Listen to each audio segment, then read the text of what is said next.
और हम 26 जनवरी को भारत सरकार से मांग करते हैं कि वो जहां देश को आज़ादी मिली थी कि किसान और मजदूरों को आज़ादी देंगे तो हम उनका बहुत आभारी रहेंगे। हमारे बिलों को वापस कर लें और हमें किसान और मजदूर को जो चिंता है उसकी गारंटी दे दें। धन्यवाद। नहीं, आज़ादी है, वो तो गुलामी की तरफ भेज रहे हैं हमें। अब अडानी और अंबानियों का गुलाम बनाने के लिए भेजना चाहते हैं। वही डर तो है, हमें चिंता। सरकार तो हम ही ने बनाई ना। सरकार किसने बनाई? किसान मजदूरों ने।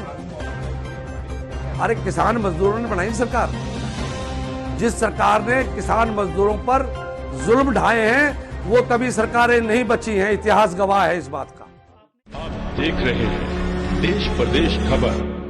बने रहे हमारे साथ।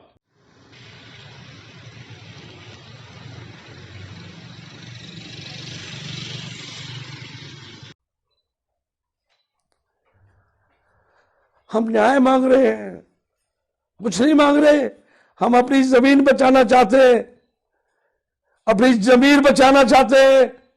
हमारी जमीन को और हमारी जमीन को ललकारे नहीं, ये प्रतिनिधि सोच ले को हमने बनाए हैं। और सरकार भी इस देश के किसान मजदूरों ने बनाई है। उनको विचार करना चाहिए। और एक दिन ऐसा वक्त आएगा जब फौज का किसान का बेटा वहां खड़ा होकर देखेगा अपने मां बाप और बच्चों की तरफ। जब फोर्स पुलिस में पुलिस अपनी ड्यूटी निभा रही है 24 घंटे, वो भी किसान के बेटे हैं, वो भी मजदूरों के बच्चे हैं। वो कैसे निष्ठा से निभाएंगे अपनी ड्यूटी? 26 जनवरी को अगर इन्होंने हमारे किसानों की आवाज को दबाने की कोशिश की, सारे देश के करोड़ों किसान इस दिल्ली के आसपास पहुंच जाएंगे। 10-20 लाख पहुंच चुके हैं। उन्हें इस सरकार को कुचलने वाले के सपने देखने वालों को यह सोच लेना चाहिए कि आंदोलन को कुचला नहीं जा सकता। और देश की सरकारें जिन किसान और मजदूरों ने बनाया था, जिस उम्मीदों से, जिस भरोसे से, आज वो किसान चिंता में है, परेशानी में है। मजदूर वो सहयोग चाहता है, वो चिंताएं दूर करने के लिए अपील कर रहा है कि हमारी सरकार हमें अंबानी और अडानी के मोहताज ना बनाए। हमारी जमीन पर ललकारे ना हो, हमारी जमीनें खोसने का काम ना करें अंबानी और अडानी। इसके लिए हमारे प्रतिनिधियों को इस किसान और मजदूर की आवाज को बुलंद करने के लिए आगे आना चाहिए और सरकार पर दबाव बनाना मजबूत होगा। अगर किसान मजदूर ही कमजोर पड़ जाएगा इन अंबानी और अडानियों के सामने, तो कैसे खुशहाल रह सकता है ये देश और कैसे मजबूत कर सकता है?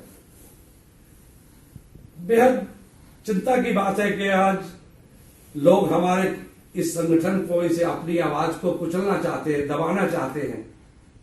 वो शायद ये भूल गए हैं कि इन्होंने तुम्हें यहां भेजा है, इस पार्लियामेंट में, विधानसभाओं में, और इस सरकार और सत्ता तक पहुंचाने का काम इन्हीं किसानों और मजदूरों ने किया है। आज उनको चाहिए कि वो खड़े हों, जो पार्लियामेंट में आवाज उठानी चाहिए और सरकार को उनको इस बात के लिए एकजुट होना। हमारी मांगों को, जो 3 काले कानून, 3 बिल हैं, उनको और एक हमारी गारंटी दे दें हमें, जिससे हमारी चिंताएं दूर हो जाए। हम मजदूरी करके अपने खेत में कमाकर अपने बच्चों को पालन पोषण कर सके, खुशहाली से जी सके। हम इसके लिए आंदोलन है, समझे हैं। आप खुद भी ट्रैक्टर चलाएंगे क्या? जो निश्चित साहब 26 जनवरी को मैं पहले ही 50 किलोमीटर वहां चलाया। जहां जैसा माहौल होता है, ट्रैफिक जाम होता है, रोड जाम होते हैं, जो वो रिहर्सल था हमारा कि हमने 26 जनवरी को जैसे हमारी तो वहां से उस पॉइंट पे आ जाना जहाँ पॉइंट पे लाना चाह रहा हूँ मैं, ठीक है ना? आप जो जानना चाह रहे हैं मुझसे उसका मैं जवाब देने शुरू कर देता हूँ, ठीक है ना? आपको दिक्कत नहीं होगी, टाइम खराब नहीं होगा। सिंगल आप ही पूछते रहो, बीच में कोई फिर वो जो है ना अपनी फाइट खराब ना। डन। मैं इस वक्त किसान आंदोलन को मजबूती देने के लिए देश भर से अपील कर रहा हूं और हमारी मजबूती का जो ताकत है उससे हमें न्याय मिलेगा। हमने अपने देश के और प्रदेश के प्रतिनिधियों से गुहार की है, प्रार्थना की है कि वो सब प्रतिनिधि अपने पार्टी दलों से ऊपर उठकर सत्ता के मोह को छोड़कर किसानों के वक्त इस मुसीबत में साथ आएं। और हम 26 जनवरी को भारत सरकार से मांग करते हैं कि वो जहां देश को आज़ादी मिली थी, कि किसान और मजदूरों को आज़ादी देंगे तो हम उनका बहुत आभारी रहेंगे। हमारे बिलों को वापस कर लें और हमें किसान और मजदूर को जो चिंता है उसकी गारंटी दे दें। धन्यवाद। किसान मजदूर तो आजाद हैं, किससे आजादी दिलानी? नहीं, आज़ादी है, वो तो गुलामी की तरफ भेज रहे हैं हमें। हम अडानी और अंबानियों का गुलाम बनाने के लिए भेजना चाहते हैं। वही डर तो है, हमें चिंता। आपने सरकार तो हम ही ने बनाई ना, सरकार किसने बनाई? किसान मजदूरों ने। अरे किसान मजदूरों ने बनाई सरकार। जिस सरकार ने किसान मजदूरों पर जुल्म ढाए हैं वो कभी सरकारें नहीं बची हैं, इतिहास गवाह है इस बात का। आपने एक बड़ा ऐलान किया, झंडा नहीं फहराने देंगे। हरियाणा में मुख्यमंत्री से लेके मंत्रियों को झंडा नहीं फहराने देंगे।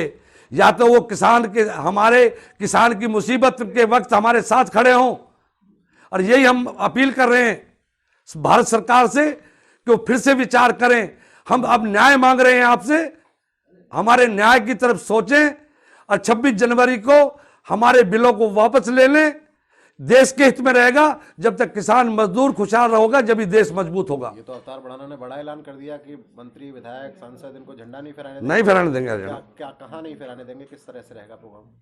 और रहेगा, बता देंगे। आप पूछ लेना मंत्रियों को कौन कौन झंडा फहरा रहा, उनकी लिस्ट दे देना मुझे। जब फहरा ले तो मुझे दिल्ली में, हरियाणा में कहाँ चलाएंगे ट्रैक्टर? सब मैं कहना चाहता हूं कि संयुक्त मोर्चा जो है किसानों का मोर्चा, उसके जो योद्धा हैं उन्होंने मेरी कुछ बॉर्डर्स पे ड्यूटी लगाई है। मैं उस ड्यूटी को पूरी कर रहा हूं और फिर जो भी हमारे योद्धाओं का मुझे निर्देश आदेश मिलेगा मैं उस मोर्चे पे रहूंगा। अभी तो मैं उत्तर प्रदेश जाऊंगा जैसे मैंने बता दिया, और किस उत्तर प्रदेश से मेरे 2000 ट्रैक्टर पलवल से हैं, वहाँ करे हैं। उसी मुझे वैसे ये कहा गया कि जिस मोर्चे पे मुझे भेजेंगे कल मैं उत्तर प्रदेश जाऊंगा। गाजीपुर बॉर्डर है पश्चिमी उत्तर प्रदेश का, वहाँ सबसे ताकत से मैं संधू बॉर्डर से और यूपी पश्चिमी उत्तर प्रदेश की आवाज़ मिलाना चाहता हूँ। संधू बॉर्डर, गाजीपुर बॉर्डर और होडल पलवल बॉर्डर। किसान अपनी मांग कर रहे हैं, बीजेपी कह रही है कि ये तो किसान जो हैं ये कांग्रेस समर्थित हैं, कांग्रेस सपोर्ट कर रही है इनको। गुरनाम सिंह चढ़ूनी को नाम के साथ इस तरह के प्रचार करना, मैं कहता हूं कि इस वक्त की इतनी घटिया राजनीति करना, लोगों का दमन करने की बात से अगर उनकी सरकार, जिनकी सरकारें नहीं थी तभी तो इस देश के किसानों ने इनको सौंपा था। फिर कांग्रेस और दूसरी पार्टी सरकारों को, फिर भाजपा को क्यों चुना था? देश के लोगों ने इसी उम्मीद से चुना था ना कि इन्होंने जो भला नहीं किया ये हमारे साथ भला करेंगे। इनसे ही उम्मीद करते थे कि ये हमारा गला काटेंगे। सरकार का कब तक इंतजार करेंगे फैसले का? ये तो खैर बड़े नेता हैं हमारे जो संगठन के, मैं तो बहुत एक वॉलंटियर हूँ, कार्यकर्ता हूँ किसानों का। वो फैसला बड़े लेवल पर, फैसला बड़े लेवल से सारे मंत्री सरकारों को गिराया जाएगा। जिन मैं कहा था ना, जितनी कि मेरी चादर है ना उतने पैर फंसाता हूं मैं।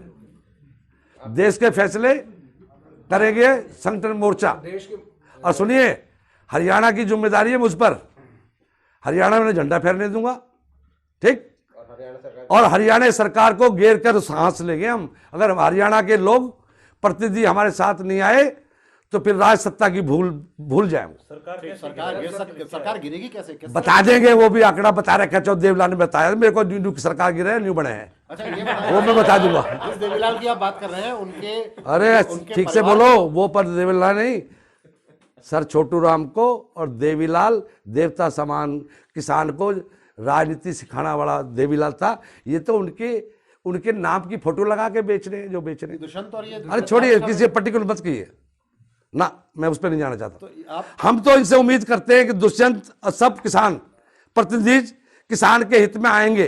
हम तो ये उम्मीद करते हैं। वो तो कह रहे हैं हम तो किसानों के साथ खड़े हैं। हाँ, तो हम हमारे साथ खड़ा है, चिंता क्या है उसे? अच्छा, हम देख रहे थे कि बात करते करते अचानक आप भावुक हो गए, आप रोने लग गए। नहीं यार, जोड़ने क्या है, आपको अब मैंने देखा है सीन।